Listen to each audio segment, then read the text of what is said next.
after having done the first set of pranayams, which are for your physical body, we now move to that set of pranayam which is for your mind. So it goes into the mind, body and spirit triangle. These are tranquilizing pranayams. So they are incredibly of use when you have anxiety issues, being nervous all the time, sleep deprivation, etc. The first of these is called Bhramari Pranayam. Bhramari sounds like a buzzing bee. This particular pranayam is the only one you cannot do sleeping. All other pranayams you can sit and do, stand and do, even sleep and do if it's really difficult to get up. Bhramari is primarily used for decreasing anxiety and stress reduction and sleep deprivation. However, sit and do it and then close your eyes and go to bed. In Bhramari, you have to follow this principle, opening up both your palms really wide, taking the thumbs and closing the eardrum completely. Then your pointer closes the upper part of your forehead, just above the sinus points above your eyebrow. The two middle fingers close your eyes and the two pinkies lightly rest on the upper cheekbone. Now you breathe in, inhale and hold.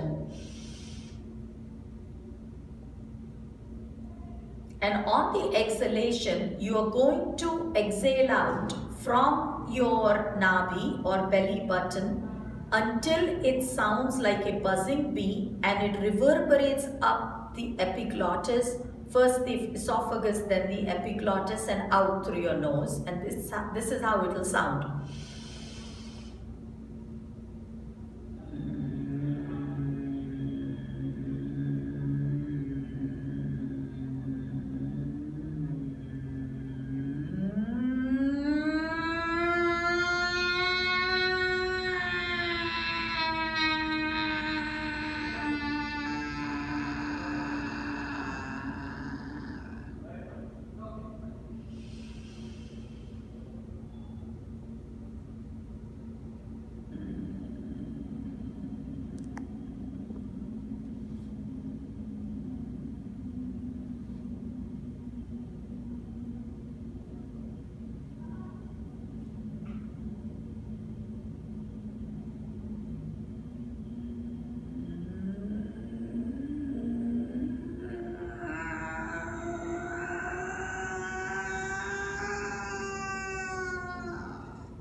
Take your palms, close your eyes and enjoy this darkness. It's called Chidaksha.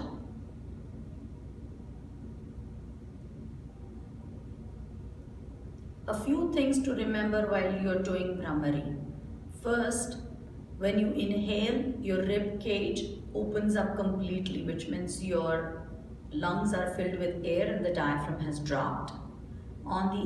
Then you have a retention, which means you hold your breath inside, Antar Kumbhaka. And then on the exhalation, you are letting out the air all the way from your nabi, going upward like a DNA structure, over the epiglottis, which is where the sound will become sharp, exhaling out through your nostril, but ending with a sharp Uddiyana Bandha, which means your abdominal muscles are pulled all the way to the spine. And you exhale out till you have absolutely no breath and sound remaining. Do about 5 or 6 of these, close your eyes and enjoy this dark moment. Your body will start becoming cold, as well as you're going to be so conscious of the sounds around you, smells around you, and the space around you. You won't feel as much of this in the previous physical pranayams that you did, but definitely in the mind oriented ones. After Bhramari, we do what is called Ujjayi Pranayam.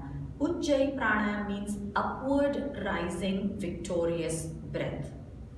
If you can, sit in Gomukhasana, which is piling your one knee above the other. If you want to challenge yourself, you can bring the toes outward. Either you hold your ankles with your palms, or you can bind it behind, whichever is more comfortable. And if you cannot do any of that, you can sit in Sukhasana or even on a chair.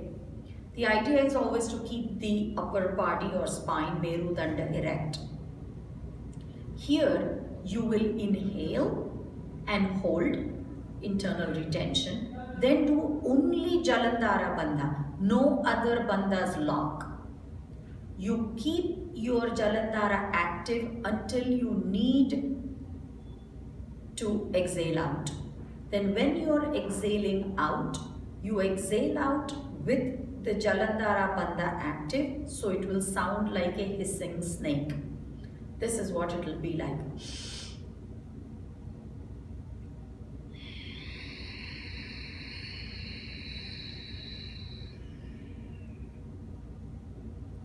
Then raise the chin, take the next breath.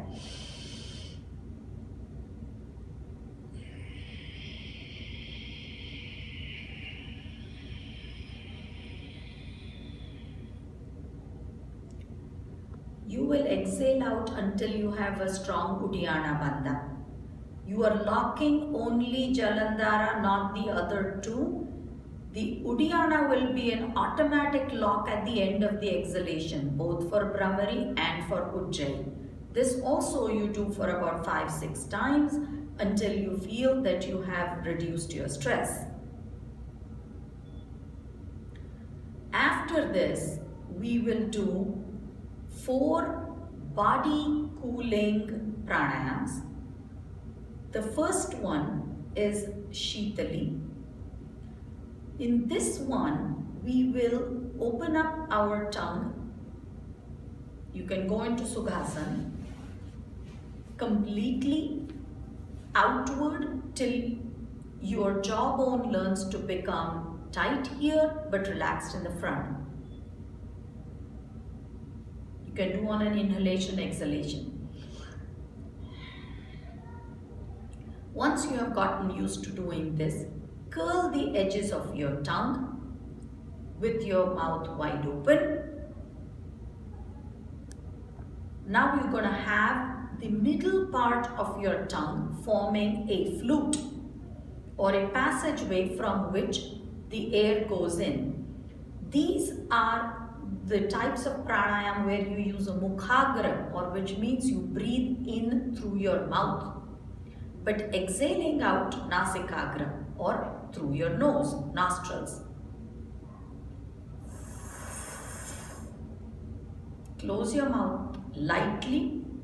Remember that the tongue lightly rests against the upper palate. There is no constriction of your jawbone whatsoever. And after that, you let out the air through the nose. Let's do this again.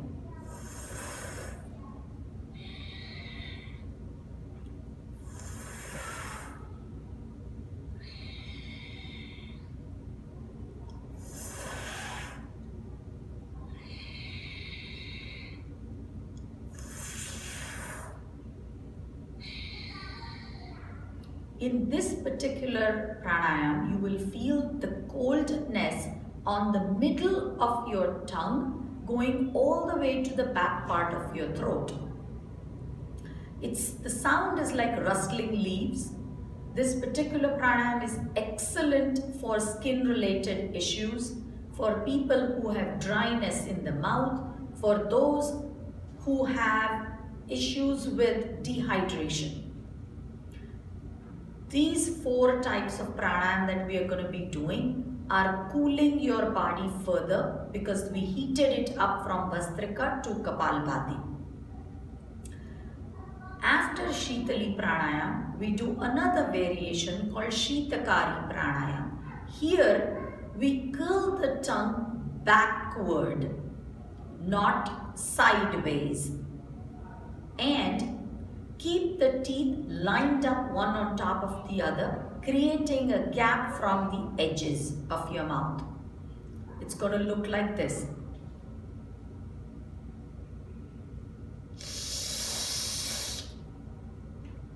close it lightly. Have the tongue resting on the palate and exhale out through the nose, just like Shitakari.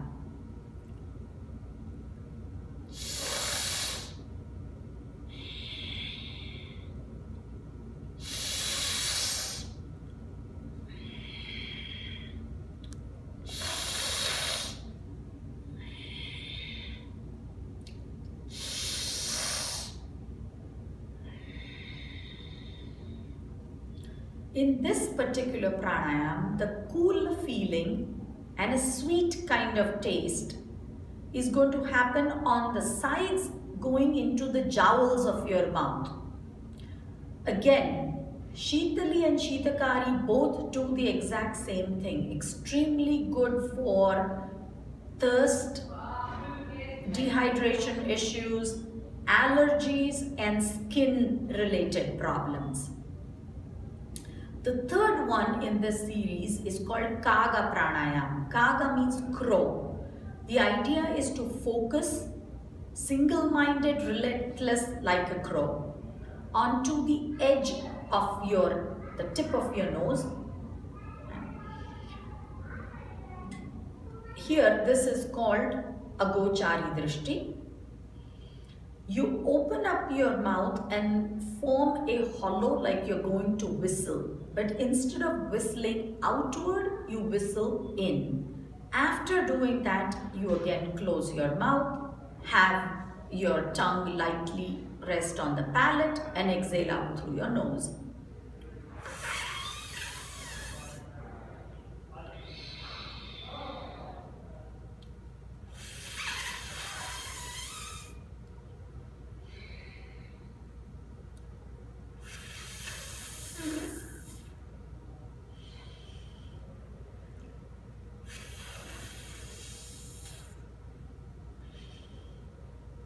Close your eyes, take a normal breath.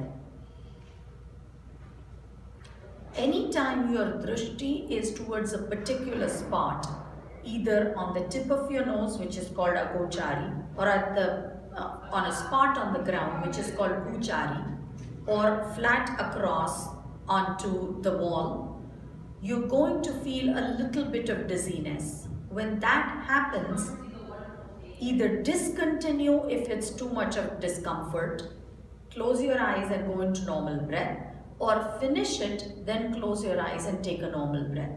Here it will form equilibrium with both heart rate and blood pressure rate. The fourth in this series, which is the last one, is called Shwana Pranayam. Shwana means dog. And the idea again here is when there's extreme heat created, you need to let go of the heat in the body so that your body temperature naturally balances without any problems of dehydration, dryness of skin and dryness internally. So we will do Shwana Pranayam. For Shwana Pranayam, you need to go into what is called Marjarasana or cat-cow posture, which is on your knees, all fingers out, knees and palms hip width apart, and you're in what is called tabletop. Here you're going to inhale and raise your head and hold the breath, internal retention. You're arching your back. Lower back should start feeling tightness, and then exhale out forcefully with your tongue.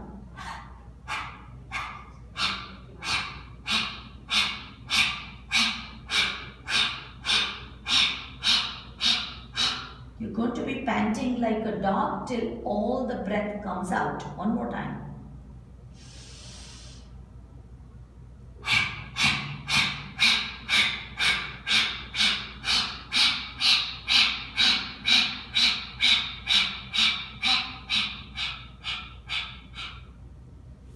Close your mouth, come back into the sham and sit comfortably.